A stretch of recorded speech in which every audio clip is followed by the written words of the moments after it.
is talking about.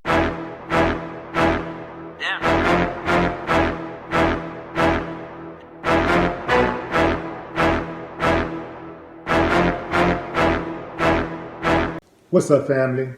A 4-year-old Houston girl by the name of Malia Davis is still missing, but the car that her stepfather says she was abducted from turned up in a Houston suburban parking lot.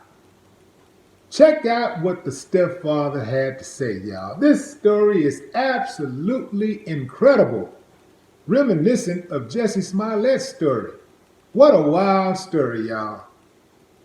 This dude, Darian Vince, fixed his mouth to try to convince us that he was driving to Intercontinental Airport with Malia and her younger brother, Courtney, to pick up Malia's mother.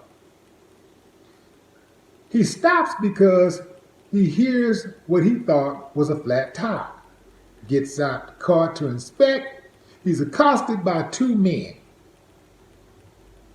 The men tell him that Malia looks nice. She's pretty. Another man hits him over the head and he falls out. They take her and he and the boy in a truck, a pickup truck, dump him and the boy on the side of the road, takes Malia, and go about their business. It gets wilder. He says this happens around 7 p.m. on a Friday. The next day, Saturday evening, he says it's all a daze. He wakes up around 6 p.m., almost 24 hours later. And he walks to the hospital and to get treatment. And he tells this wild story. Check this out. I live in Houston. Sugar Land is about 15 miles away from my house. The stretch of the freeway where he says that this abduction took place, or where he was dumped at,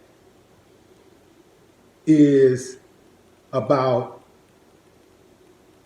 it's no more than 5 miles from the hospital. He says he came through around 6 p.m. on Saturday, but he didn't get to the airport till 10 o'clock, 11 o'clock. He says that he walked around trying to look for help, but nobody would give him help. So for a good 4 or 5 hours,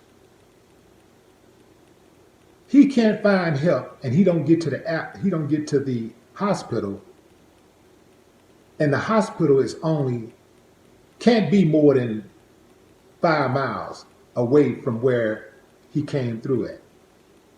Mind you, there's businesses on both sides of the freeway. There's thousands of cars that pass down that freeway every single day, and he couldn't get no help. This is one of the most busiest arteries, highway arteries in Houston. I'm not buying it. Absolutely not buying it. But there's more. Police say that initially he was not a suspect, but then they said that, hey, stories are not adding up. Check this out. On Saturday, keep in mind, this whole abduction thing took place on Friday. And Saturday, he didn't come through, he say, until 6 o'clock. But police have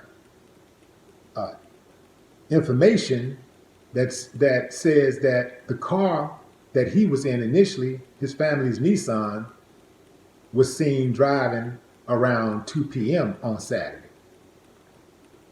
Also, check this out. CPS has been in contact with the family for a minute. The girl was actually taken away from the family because of abuse. The girl Malia had injuries to her head where she needed several surgeries. and they were removed. Her and her brothers were removed from the residence. They were replaced back into the residence in February. Now, the first thing that comes to mind is, why the hell did y'all send those kids back into that environment? She had head injuries, several surgeries needed, and they sent her back into that beastly environment. The mother could not have not known that this was all going on. Now, she doing all this screaming and yelling and going on. Where my child? Woo, woo, woo. But I suspect that the mother knew. And it's very possible, very, very possible, that she can know what's going on right now. I'm not buying it. It's sad to say, I got to say R.I.P. because I just don't believe that little girl is alive. I think dude killed her. And I think the mother might know something about it. Sad, sad situation all around, man. Dude's story is not adding up. This is a wild, wild, wild story. And so wild that it's unbelievable. And when you consider his history of abuse, the history of that child being abused while in custody of her mother and this so-called stepfather, it's just got the makings of a child murder.